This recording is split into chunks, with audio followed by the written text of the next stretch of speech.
C'est officiel, la maladie à virus Ebola est terminée dans le territoire de Béni. Une 13e épidémie vaincue grâce à l'expertise congolaise. Le ministre de la Santé publique, Hygiène et Prévention a fait l'annonce aujourd'hui à Kinshasa. Pour une grande première, les épreuves nationales de la formation professionnelle ont eu lieu et les résultats sont disponibles. Les meilleurs lauréats se sont retrouvés à Kinshasa et ont reçu du Premier ministre des brevets de certification d'aptitude professionnelle. Voilà pour les titres. Mesdames et messieurs, bonsoir. Il est 20h, c'est l'heure de vous informer. Plus que 3 mois accordés aux partenaires techniques pour le démarrage du projet de production des batteries en République démocratique du Congo, deadline lancé par le président de la République, Félix Antoine Tshisekedi Tshilombo, aux membres de la Commission économique pour l'Afrique et aux membres d'Afrixim Bank au cours d'une audience leur accordée. Guilain Kabalundi pour les détails. La République démocratique du Congo est résolument engagée à mettre en œuvre sa feuille de route pour la concrétisation du projet de fabrication de batteries des véhicules électriques. Cet engagement qui avait été pris lors du Business Forum tenu à Kinshasa il y a 3 semaines a été renouvelé ce mercredi à la Cité de l'Union africaine au cours de l'audience que le président de la République Félix Antoine Tshisekedi Tshilombo a accordée à une délégation de la Commission économique pour l'Afrique et celle de la Banque africaine d'export et d'import Afrexim Bank. Pour ce projet porteur d'emploi et devant créer la prospérité en RDC, le chef de l'État a octroyé une échéance de 3 mois à ses partenaires techniques et financiers pour revenir avec des manifestations de lancement du dit projet. Le président nous a donné une échéance de 3 mois pour revenir avec des manifestations déjà de lancement de ce projet. Nous avons évidemment parlé du fait que ce projet serait un projet qui va créer l'emploi, qui va augmenter la prospérité en RDC, mais c'est aussi un projet qui est un projet qui rejoint très facilement la zone de libre-échange continental africain, donc la ZLECAf, et comment est-ce que toute la région peut en profiter. Entre la RDC et la Zambie, entre eux deux, ils font à peu près 80% du port de marché de cobalt mondial. Donc vous voyez un peu la part économique que ça pourrait éventuellement avoir comme retombée économique. S'agissant du financement de cet important projet, la Afrexim Bank espère jouer sa partition d'ici le premier trimestre de l'année 2022 en mobilisant une somme de 500 millions de dollars américains. Ils espèrent compléter tout le travail préliminaire le premier trimestre de l'année prochaine et dès qu'il est complété, ils pourront mobiliser aux alentours de 500 millions de dollars. Invité à cette réunion, le Fonds de promotion des investissements FPI a rencontré la délégation de la Afrexim Bank avec laquelle son institution est en négociation pour obtenir des financements afin de réaliser de grands travaux dans le Kasaï. Selon le FPI, c'est grâce à l'intervention du chef de l'État que le blocage qui persistait a été levé au sujet du taux d'intérêt. Nous avons imploré le chef de l'État pour qu'il puisse peser de son poids auprès d'Afrexim Bank International pour obtenir que les blocages qui étaient au niveau du taux d'intérêt soient levés. Et c'est que nous venons d'obtenir, donc les taux d'intérêt a été revu au même titre que les taux d'intérêt appliqués localement par les banques locales. La mise en œuvre de ce projet de production de batteries électriques se présente donc comme une opportunité pour la RDC et tout le continent. Restons à la Cité de l'Union africaine où les chefs de l'État ont aussi échangé avec quelques femmes réunies au sein de la structure Femmes d'Exception. Les échanges ont gravité autour des questions relatives à la promotion de l'égalité du genre en République démocratique du Congo. Guilain Kabalundi. Son engagement pour la promotion de l'égalité du genre en RDC a été reconnu et salué par les femmes d'exception ce mercredi à la Cité de l'Union africaine. C'était lors d'une séance de travail que le président de la République Félix Antoine Tshisekedi Tshilombo a eu dans la soirée avec cette délégation des femmes en présence de sa directrice de cabinet adjoint en charge des questions politiques, juridiques et diplomatiques. Cet échantillon de femmes issues des divers domaines de la vie a félicité le chef de l'État pour les dernières nominations phares de femmes, dont une à la tête de la Banque centrale du Congo et dans certaines institutions régionales. Nous avons félicité le chef de l'État pour ses efforts et nous avons sollicité de lui d'améliorer ces nominations en nombre. parce qu'il y a eu des femmes dans la diplomatie par exemple, il n'y avait que 2 femmes sur plusieurs hommes. Nous reconnaissons les efforts qu'ils fournissent, mais nous sollicitons qu'ils puissent améliorer en nombre. Les femmes ont à l'occasion sollicité du garant de la nation son implication dans le processus de la révision de la loi électorale pour contraindre les partis politiques et regroupements d'aligner plus de femmes. Il y a eu aussi un plaidoyer pour son implication personnelle dans le processus de la révision de la loi électorale, rendre la disposition de l'article 13 contraignante afin qu'en 2023, les partis politiques et les regroupements soient obligés d'aligner plus de femmes. Il y a eu les plaidoyers pour les femmes qui sont dans les entreprises publiques pour qu'elles puissent bénéficier des nominations et des grades, que nous ayons plus de femmes. De nombreuses autres questions touchant notamment au social du Congolais ont été abordées dans ce cadre consultatif dont l'objectif est de faire participer la gente féminine au développement de la République démocratique du Congo. Eh bien, la famille biologique du président de la République est en deuil. Le chef de l'État a perdu un de ses cousins depuis le 8 décembre dernier. Le couple présidentiel a rendu à l'illustre disparu un dernier hommage. Blandine Zovo. Il n'y a pas plus dure épreuve que de perdre un être cher. Celui considéré comme le socle de toute une famille s'en est allé, laissant derrière lui une douleur atroce qui se dégageait des visages mélancoliques des membres des familles, amis et connaissances du défunt, ici sur l'esplanade de la morgue de l'hôpital du Cinquantenaire.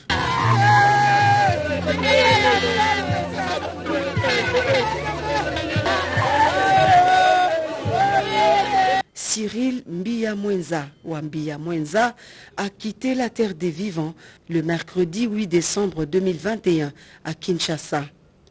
Toujours proche des siens, le chef de l'État, Félix Antoine Tshisekedi Tshilombo, cousin de l'illustre disparu, est venu saluer la mémoire de celui qu'il appelait affectueusement Joe le Mvwandu, comme le témoigne l'oraison funèbre faite par l'un des proches de la famille.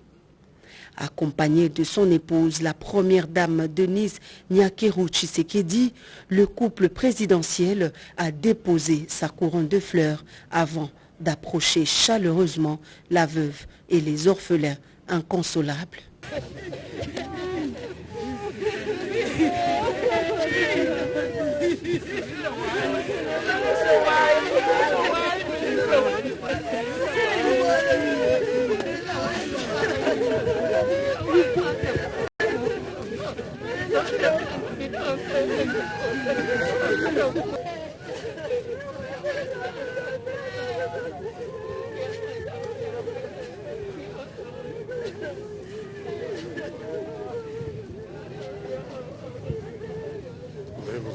Né le 8 mai 1965, cinquième d'une famille nombreuse, Cyril Mbiya Mwenza ou Mbiya Mwenza était jusqu'à sa mort chef de division à la DGRAD Kasaï oriental.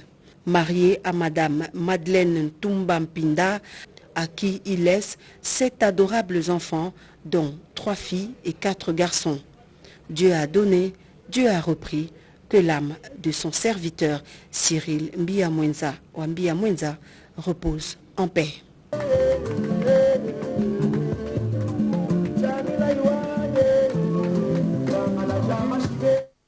Tout à fait autre chose à présent, en prorogation de l'état de siège dans les provinces de l'Ituri et du Nord Kivu. La Chambre basse du Parlement vient de l'adopter pour la 14e fois consécutive. Sur 279 votants, 274 ont voté pour. Les élus du peuple se sont prononcés au cours de la plénière présidée par l'honorable Christophe Mbosoko Diampoanga, Sylvie Moembo, Edith Chala et Bernard Bodo. Les députés nationaux votent la 14e prorogation de l'état de siège à Ituri et au Nord Kivu. Sous la houlette de Christophe Mbosoko Diapwanga, speaker de la Chambre basse du Parlement, les élus nationaux se sont retrouvés jeudi 17 décembre dans la salle des congrès du Palais du Peuple. À l'ordre du jour de la plénière, le vote du projet de loi portant autorisation de la prorogation de l'état de siège sur une partie du territoire national de la République démocratique du Congo. Dans son exposé de motifs, le ministre d'État, ministre du Développement rural, François Robota, a motivé cette énième prorogation par le fait de la persistance de la situation d'insécurité et en vue de consolider la nouvelle dynamique sécuritaire dans les provinces de l'Ituri et du Nord Kivu. Cette nouvelle prorogation, conformément aux dispositions de l'article 144, alinéa 5 de la Constitution, ce régime d'exception est sollicité aux fins de permettre aux forces armées engagées au combat de poursuivre les opérations pour restaurer la paix dans ces provinces. Sans débat, la 14e prorogation de l'état de siège a été votée par 250 députés sur les 279 présents. La clôture de la session ordinaire de septembre prévue le 15 décembre à la Chambre haute du Parlement vient d'être retardée. Les sénateurs veulent d'abord procéder au vote du projet de loi sur l'habilitation et la prorogation de l'état de siège décrété dans une partie du territoire national. Hier, mercredi 15 décembre, le Sénat a voté 2 lois, l'une portant sur la loi rectificative du budget 2021 et l'autre sur la loi des finances 2022. Gaylor Kimpianga. Le Sénat abat un travail de marathon pour vider la matière inscrite au calendrier de la session de septembre. À la plénière de mercredi 15 décembre 2021, 2 lois, non de moindre, ont été votées à l'unanimité. Il s'agit de la loi rectificative du budget 2021 et de la loi des finances 2022. Toutes ces lois ont été votées après présentation des rapports irrelatifs par la commission Ecofin et Bonne Gouvernance du Sénat qui travaille d'arrache-pied depuis quelques jours. Pour la première loi, votée en termes identiques avec l'Assemblée nationale, elle sera envoyée au chef de l'État Félix Antoine Tshisekedi Tshilombo pour promulgation. Et la seconde appelle la convocation d'une commission paritaire de 2 chambres afin d'harmoniser les vues, car le Sénat a pu dégager environ 97 millions d'excédents. Pour la loi rectificative 2021, sur 109 membres qui composent le Sénat, 95 membres ont pris part au vote, 95 membres ont voté oui, aucun membre n'a voté non, aucun membre n'a voté abstention. En conséquence, le Sénat vote le projet de loi de finances rectificative de l'exercice 2021. La clôture de la session ordinaire de septembre prévue le 15 décembre a été retardée pour permettre au Sénat de voter le projet de loi d'habilitation et celui portant prorogation de l'état de siège décrété dans une partie du territoire national. Il faut souligner que la loi d'habilitation permettra au chef de l'État, Félix Antoine Tshisekedi Tshilombo, de proroger l'état de siège dans les provinces concernées sans recourir au Parlement qui va bientôt en vacances. Le Sénat a décidé la mise en place d'une commission d'enquête afin de voir clair dans le dossier de plus de 700 projets prévus dans le budget 2020, mais non exécutés. C'est une première au ministère de la formation professionnelle. Ce ministère vient d'organiser sa première édition des épreuves de l'examen national. Et pour cette première édition, le Premier ministre, chef du gouvernement, a voulu remettre des certificats aux lauréats, question d'encourager un grand nombre des jeunes d'embrasser les filières techniques. C'était aujourd'hui au Musée national. Passé Tonouangou, Marcel Moubenga et bienvenue au Sala. Au total, 15 lauréats ont réussi avec succès à la première édition des épreuves de l'examen national des fins d'études des formations professionnelles dénommé Félix Antoine Tshisekedi Tshilombo. Le Premier ministre Jean-Michel Sama Lukonde Kyenge a voulu marquer par sa présence cette édition avec un point d'honneur, la remise par les chefs du gouvernement de la clé USB contenant les résultats de ces épreuves sur toute l'étendue de la République démocratique du Congo. La formation professionnelle est une façon d'aider le gouvernement à combattre le chômage. Elle doit cesser d'être considérée comme un cycle de rattrapage, a martelé Jean-Michel Sama Lukonde Kyenge. Je suis heureux d'être parmi vous ce jour pour constater l'effectivité de la mise en œuvre de la vision du chef de l'État qui ne ménage aucun effort pour mettre l'homme au centre de l'action du gouvernement et de faire de la promotion du capital humain une grande cause nationale. À tous les lauréats, merci d'avoir participé aux épreuves de l'examen national de fin d'études professionnelles. Je formule le vœu que votre attitude citoyenne demeure ainsi dans votre vie professionnelle. Soyez rassurés, le gouvernement de la République ne vous abandonnera pas.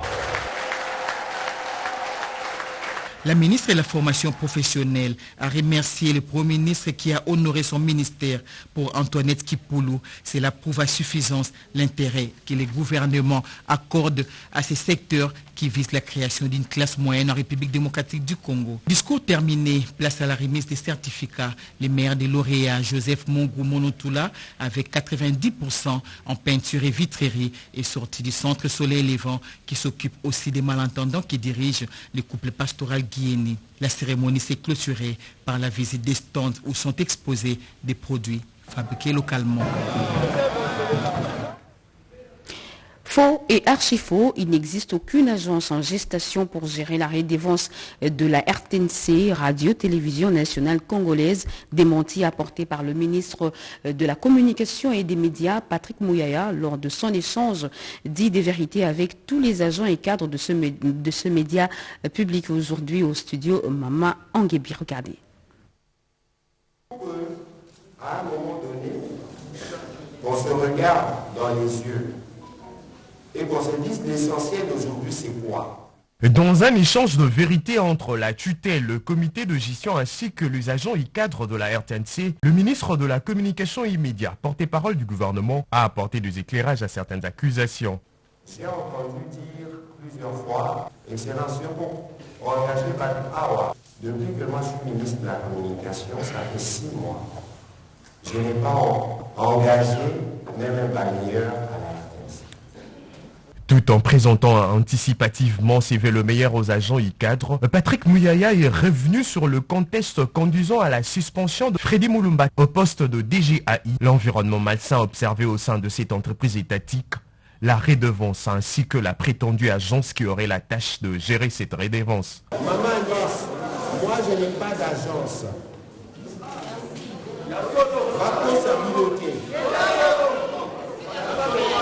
Je veux vous dire, moi je suis ministre de tutelle. Moi je dois réfléchir à trouver des solutions. Pour mieux appréhender le vrai problème de la RTNC, une prise de parole sans tabou a été accordée à quelques agents et cadres. La présence de fictifs dans les listes de pays, problématique des infrastructures sanitaires, la position de la RTNC 2 et 3 ainsi que la radio, non-respect de grille de programme, absence de frais de production, pour ne citer que cela. J'ai des collègues aussi qui sont malades. En moment, je vous parle, il y en a même qui sont hospitalisés. À ces problèmes soulevés, le ministre de la Communication et Médias, porte-parole du gouvernement, promet la mise en place d'un cadre de dialogue permettant de le résoudre. Pour le ministre Mouyaya Katembwe, la RTNC doit demeurer un instrument de puissance que possède la RDC. Moi, je parle du changement de narratif, et ces narratifs ne doivent être mieux portés que par la RTNC, parce que c'est le miroir. Il n'aura fallu que 2 mois et 9 jours pour stopper la 13e épidémie d'Ebola dans la province du Nord Kivu et elle est la plus courte qu'ait connue la République démocratique du Congo. Le ministre de la Santé vient de déclarer officiellement la fin de cette pandémie ou de cette épidémie qui avait fait éruption le 8 octobre dernier dans la zone de santé de Béni. Regardez. Le ministre de la Santé publique, Hygiène et Prévention, Jean-Jacques Mbungani, déclare officiellement ce 16 décembre 2021 la fin de l'épidémie de la maladie à virus Ebola dans le Nord Kivu.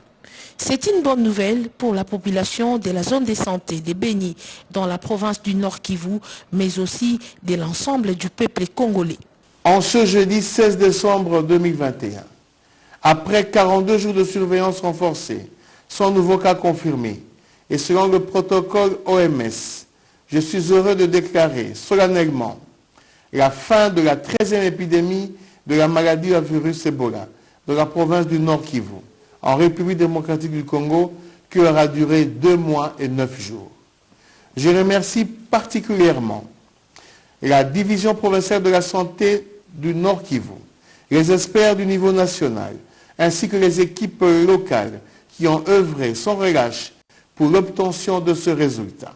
Le ministre a terminé sa communication du jour en rappelant que les pays de Félix Tshisekedi continuent à faire face à la pandémie de Covid-19. Pour vaincre ces fléaux, la population est conviée à respecter scrupuleusement les gestes barrières et à se faire vacciner, a dit le ministre de la Santé publique, Hygiène et Prévention, Jean-Jacques Mbungani. Vous l'avez là reconnu, le timbre vocal de Lopez Kakuba.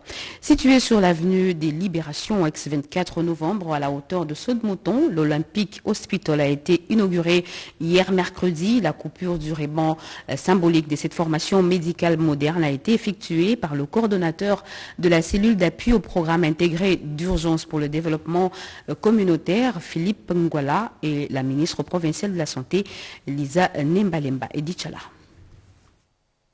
Olympic Hospital, c'est le centre hospitalier qui vient d'être inauguré sur l'avenue ex-24 novembre. Il est le fruit d'un partenariat avec la Chine, la cellule d'appui du programme d'urgence intégré de développement communautaire CAPUI-DC, structure spécialisée de la présidence de la République, a activement travaillé à l'atteinte de ces résultats dans l'amélioration des soins de santé des populations. Philippe Ngwala Malemba, coordonnateur de la CAPUI-DC, se félicite de cette réalisation. Dans le cadre de ce partenariat, la CAPUI-DC a obtenu l'extension de cet ouvrage dans d'autres communes de la ville-province de Kinshasa, ainsi que dans les autres provinces à l'intérieur du pays. D'autres partenariats sont en cours de mobilisation dans divers domaines inscrits dans les programmes d'urgence intégrés de développement communautaire afin de contribuer de façon effective et efficiente aux engagements du président de la République en faveur de l'amélioration de la qualité de vie de la population congolaise. Cette infrastructure moderne dispose d'une imagerie à résonance magnétique, médecine interne, chirurgie, dentisterie, un plateau technique au bénéfice de Kinshasa. Au niveau de la ville de Kinshasa, notre objectif est d'avoir vraiment des hôpitaux de qualité. Et Olympic Hospital répond déjà à tous les critères.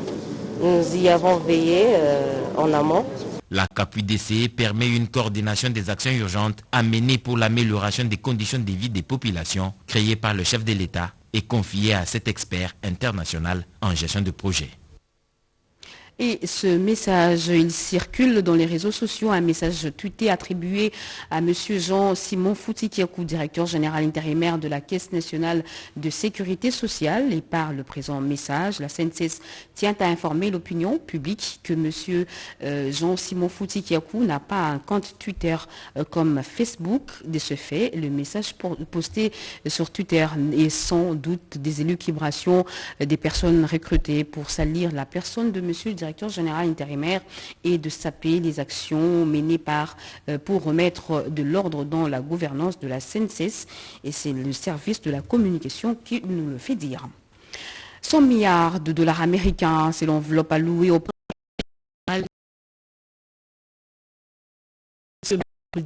en présence de la ministre d'État en charge du portefeuille. La princesse Adèle Kaïnda Maïna en a profité pour capitaliser ces moments d'échange et saluer les efforts consentis par les membres du conseil de la GECAMIN. Elle a par la suite formulé quelques recommandations à la nouvelle équipe dirigeante de cette entreprise minière d'État pour sa bonne marche, elle qui est investie d'une mission, celle de redorer l'image de ces géants miniers. Votre conseil d'administration devra donc s'atteler au plus tôt à construire une stratégie pour que la GECAMIN puisse prétendre concourir à armes égales avec ses concurrents d'aujourd'hui et ceux de demain. De son côté, l'ancien PCA de la GECAMIN, Albert Yuma, a trouvé de mots justes pour dire sa reconnaissance au chef de l'État Félix Antoine Tshisekedi pour la confiance placée en sa personne dans la gestion de cette entreprise. Pour rappel, 9 membres constituent la nouvelle équipe de la GECAMIN composée du PCA Kaputo Kaloubi, du directeur général Tambouengoy Kabongo, du directeur général adjoint Mouine Kabiena ainsi que d'autres membres de l'administration. Remue-ménage au sein des entreprises des régies financières de la République démocratique du Congo. Les nouveaux mandataires viennent de prendre le bâton de commandement, que ce soit à la DGDA comme à la DGRAD, après une cérémonie de remise-reprise. Cédric Kenina.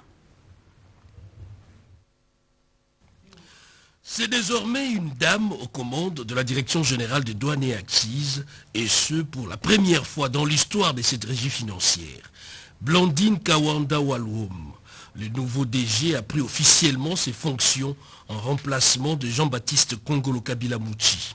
La nouvelle patronne de douanes et accises, nommée par ordonnance présidentielle, a œuvré utilement pendant plusieurs années, tête de la représentation de la DGDA auprès de l'Organisation mondiale des douanes à Bruxelles, en Belgique.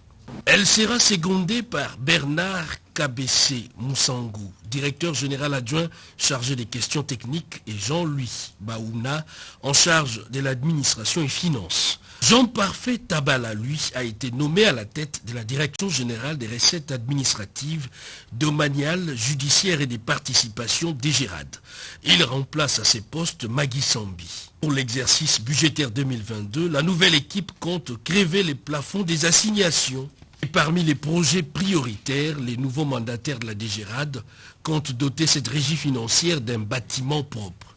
Jean-Parfait Tabala a hérité d'une DGRAD qui a réalisé un taux d'exécution des prévisions budgétaires de plus de 107%, un taux d'exécution du contrat de performance de 93%. Kinshasa va abriter ce 19 décembre une conférence internationale dénommée Business Seminar, une conférence organisée par l'Institut des Management basé en Grande-Bretagne. D'autres précisions dans ce reportage signé Joseph Oscar Malkaïch. La conférence internationale que compte organiser l'Institut de Management AMM Research, basé à Londres, vise à transformer les défis majeurs auxquels fait face la RDC en opportunités d'affaires. Cadres d'entreprise, hommes d'affaires, étudiants sont attendus à ce séminaire, à ce séminaire business prévu ce 19 décembre 2021 à Kinshasa. L'Institut de Management basé à Londres en Grande-Bretagne avec une représentation en RDC encadre des étudiants de tous horizons avec un programme standard de LMD. Des études sont organisées en ligne tout comme en présentiel. Des étudiants suivent des cours dans plusieurs pays du monde, notamment l'Espagne, l'Allemagne, la Grande-Bretagne, la Belgique, la France et les Émirats arabes unis, précisément à Dubaï. L'objectif de la conférence, c'est de pouvoir réunir les professionnels des entreprises, les cadres, les membres de gouvernement, les organisations non gouvernementales, les leaders, les managers, pour d'abord comment transformer les problèmes en opportunités économiques. Des formations sont organisées en gestion financière, santé publique, marketing, gestion des ressources humaines, gestion des projets, gestion des ventes et gestion des risques. La liste n'est pas exhaustive. Lutte contre la délinquance juvénile, l'une des priorités du gouvernement, et le président de la République l'a relevé dans son discours sur l'état de la nation, un motif de satisfaction pour l'une des figures de proue de la lutte contre le phénomène Koulouna, l'honorable Jean-Marie Lukulassi. Il a eu des mots justes pour remercier le garant de la nation, Félix Antoine Tshisekedi Tshilombo, qui ne lésine pas sur les moyens pour éradiquer ce fléau. Charmant Lélo. Le chef de l'État en a fait une préoccupation urgente, la lutte contre la délinquance juvénile en milieu urbain. Il l'a rappelé dans son discours sur l'état de la nation devant les deux chambres réunies en congrès. L'honorable Jean-Marie Lukulassi Massamba, présent à l'occasion, veut intensifier son combat de toujours, la réinsertion des Koulouna, en leur offrant une alternative. Kanyamaka Sissi. Ceux qui adhèrent se font identifier, désintoxiquer et réinsérer dans la société. Un centre moderne a même été construit pour ce faire. Jean-Marie Lukulassi Massamba, président de G24, est le pionnier de cette lutte contre le Koulouna à Kinshasa. Cette intervention du chef de l'État est un réconfort et une marque de confiance pour cet élu de la Funa qui est résolument engagé à donner une occupation à ces jeunes. J'ai saisi cette occasion pour saluer ces discours majestueux qui tracent les objectifs ambitieux en cours et à venir fixés au gouvernement. Je pointe en particulier les avancées significatives contre le phénomène Koulouna sous l'impulsion du chef de l'État, Félix Antoine Tshisekedi, qui soutient corps et âme les efforts tant au niveau de la police, de nos services d'intelligence, qu'au niveau des organisations non gouvernementales telles que la nôtre G24. L'engagement de Jean-Marie Loukoulassi pour la réinsertion des jeunes a inspiré le pouvoir public dans la prise en charge de ces jeunes. Et le Centre de recherche géologique a reçu pour optimiser ses capacités des matériels de laboratoire une dotation capable de le mettre au diapason des centres modernes. Images et commentaires. Pour viabiliser les centres et instituts de recherche étatiques, des matériels de pointe spécifiques dont du gouvernement de la République ont été remis par le ministre de la Recherche scientifique et innovation technologique, José Mpanda Kabangou, au chef des centres. Le centre de recherche géologique et minière a bénéficié d'un spectrophotomètre A4 complet, d'un four de laboratoire minimum 1300 degrés Celsius et de désétuve. L'Institut de recherche en sciences de la santé, IRSS, a quant à lui bénéficié d'un agitateur magnétique, de 5 bains-maries, de 5 balances analytiques, de 3 centrifugeuses et autres. Et le centre de recherche agronomique a eu un incubateur bactériologique, un autoclave vertical, une haute afflux laminaire et tant d'autres appareils. Et le centre de recherche en sciences appliquées et technologiques, pour terminer, a eu 4 agitateurs, 3 fluxmètres numériques, 3 hygromètres et tant d'autres appareils. Selon le fournisseur responsable de Curpo Labo Sarl, cette livraison constitue 70% de la commande pour un coût total de 482 000 $ américains. Le professeur Dieudonné Niembo a exprimé sa satisfaction. Nous sommes un institut de recherche en sciences de la santé. Et nous nous occupons de tout ce qu'il y a comme phénomène qui menace la santé. Et nous ne pouvons pas être efficaces si nous n'avons pas de laboratoire de qualité. Depuis son avènement au ministère de la Recherche scientifique et innovation technologique, José Mpanda Kabangou se bat pour que son secteur constitue le socle du développement de la République démocratique du Congo.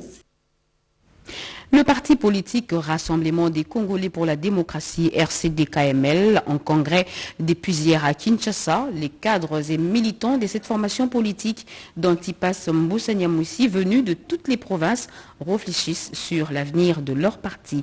José Baïtouambo. Après plusieurs années, le Rassemblement de Congolais pour la démocratie Kisangani, mouvement de libération, veut signer son retour en force sur la scène politique congolaise. L'ouverture du deuxième congrès de ce mouvement, dénommé la Renaissance en 10 ans. Pendant 3 jours, à partir du 14 décembre, les cadres et militants du RCD-KML, venus de 26 provinces de la RDC, vont à cœur ouvert interroger non seulement le passé, mais aussi les actions menées jusque-là, et afin de redéfinir l'avenir de ce parti historique du pays. Ceci dans l'idée de projeter et trouver de voies et moyens pour consolider les acquis contre toute usure du temps, afin d'affranchir possible pesanteurs qui bloquent son envol. Nous voulons participer à la vie politique du pays en tant qu'acteurs politiques, parce que nous sommes représentés aussi bien au Parlement national que dans certaines provinces. Donc nous allons continuer notre action politique dans le sens de soutenir ce qui est bon, de dénoncer ce qui ne va pas aussi. Antipas Mbusa Nyamwisi n'a pas manqué dans son mot d'encourager les initiatives prises par le président de la République Félix Antoine Tshisekedi Tshilombo en citant la mutualisation de forces entre la RDC et l'Ouganda contre les groupes armés. Le RCD-KML, parti cher à Antipas Mbusa Nyamwisi, a été créé en 2002 et a pour vocation de défendre la RDC, son indépendance, son sol et son droit. Nommés récemment par le président de la République, les nouveaux ambassadeurs ont été reçus par Félix Antoine Tshisekedi Tshilombo avant de commencer le travail. Ils ont été conduits par le directeur de cabinet du vice-premier ministre, ministre des Affaires étrangères, Elvire Panzo. Ils sont au nombre de 6, les nouveaux ambassadeurs récemment nommés par ordonnance présidentielle aux USA, en France, en Chine, aux Émirats arabes unis, ainsi qu'auprès des institutions internationales comme l'ONU. 5 de ces 6 diplomates ont été reçus en audience par le chef de l'État, Félix Antoine Tshisekedi Tshilombo, ce jeudi 16 décembre, dans son cabinet de travail à la Cité de l'Union africaine. Délégation conduite par l'ambassadeur Ileka Atoki, directeur des cabinets du vice-premier ministre, ministre des Affaires étrangères. Le président de la République leur a précisé sa vision en matière diplomatique. il m'a été demandé d'accompagner auprès du chef de l'État certains des diplomates qu'il vient de nommer nouvellement à certains postes stratégiques. Donc c'est ce travail d'accompagnement que je viens de faire. Nous avons eu un échange assez fructueux avec le chef de l'État, qui leur a prodigué un certain nombre de conseils, qui leur a précisé sa vision en termes des relations diplomatiques qu'il compte entamer non seulement sur le plan bilatéral, mais également sur le plan multilatéral, parce que nous avons 2 ambassadeurs qui sont représentants permanents auprès des Nations Unies, un à New York, l'autre à Genève. Et également, nous avons aussi échangé avec lui des questions pratiques qui sont inhérentes au bon fonctionnement du ministère des Affaires étrangères et de la diplomatie. Donc, comme vous le savez, il est le plus représentant en République démocratique du Congo. Oui, j'ai accompagné 5 de ces ambassadeurs qui se trouvent actuellement à Kinshasa. Il y a d'autres qui sont déjà partis pour occuper leurs fonctions. Rappelons que 23 hauts fonctionnaires du ministère des Affaires étrangères ont été élevés à la dignité d'ambassadeurs, puis nommés ambassadeurs le 10 novembre dernier par le chef de l'État. Ils intègrent ainsi les corps diplomatiques de carrière en attendant leurs affectations par le vice-premier ministre, ministre des Affaires étrangères. Et ce communiqué nécrologique avant de boucler complètement ce journal, la famille Franklin et Claire Kalombo Wabatanda, cadre à la RTNC Kassai Chikepa, a la profonde douleur d'annoncer aux amis et connaissances le décès de son épouse, Madame Koulondi Malou Claudine, décès survenu à Kinshasa le 2 décembre 2021 de suite d'une maladie. Le programme de funérailles se présente comme suit. Samedi 18 décembre 2021, levé du corps de la morgue de l'hôpital de référence de Kinshasa ex-Mamaemo à 8h30. Quelques minutes de recueillement suivi de l'enterrement au cimetière de Kinko, les Nouvelles Cités, dans la commune de Lansele. Ce communiqué tient lieu de faire part. Fin de journal, mesdames et messieurs. Avant de nous quitter, voici le rappel de titre. C'est officiel, la maladie à virus Ebola est terminée dans le territoire de Béni. Une 13e épidémie vaincue grâce à l'expertise congolaise. Le ministre de la Santé publique, Hygiène et Prévention a fait l'annonce aujourd'hui à Kinshasa et vous l'avez suivi dans ce journal. Pour une grande première, les épreuves nationales de la formation professionnelle ont eu lieu et les résultats sont disponibles. Les meilleurs des lauréats se sont retrouvés à Kinshasa et ont reçu du Premier ministre les brevets de certification d'aptitude professionnelle. Merci de nous avoir suivis partout ailleurs sur satellite. Ce journal, nous le dédions à notre confrère Hervé Poudi qui souffle aujourd'hui une bougie de plus dans sa vie. L'actualité continue de retrouver à 23h.